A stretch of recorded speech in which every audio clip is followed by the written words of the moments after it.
one of the questions I get asked quite a bit is about down payment, and people are often under the misconception that they need to have 20% down.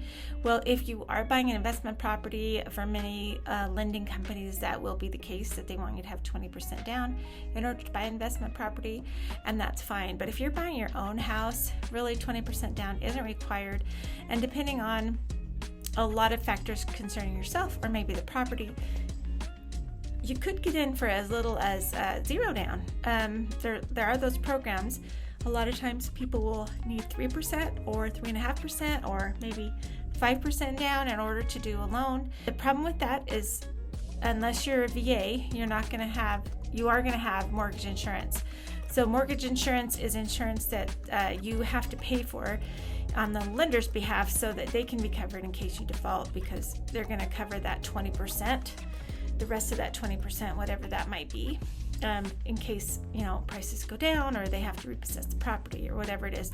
That's really the purpose of mortgage insurance, as I understand it anyway. So you can put these smaller down payments down, and then you will likely have mortgage insurance unless you're a veteran.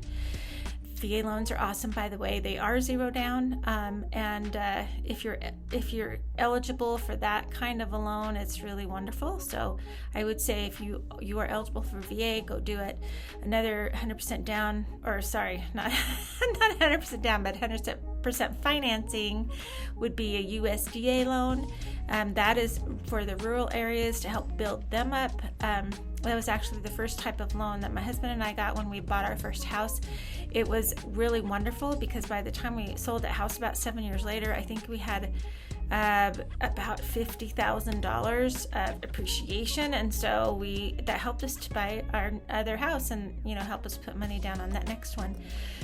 So getting into a house even though you don't have a down payment is, I think, a really wise idea. I know there are critics about that, but I would say that as far as my situation goes, it's always been super helpful. So don't be afraid of mortgage insurance, and don't be afraid to get moving on your house journey, because we do have still a lack of supply, and house prices I don't see going down much. And over the long term, as we know historically, prices have risen. So let's make the wise choice and really start on that home journey, because homeowners have so much more net worth than someone who does not own a home. So let's get moving on your wealth journey. Okay? Thanks. Bye.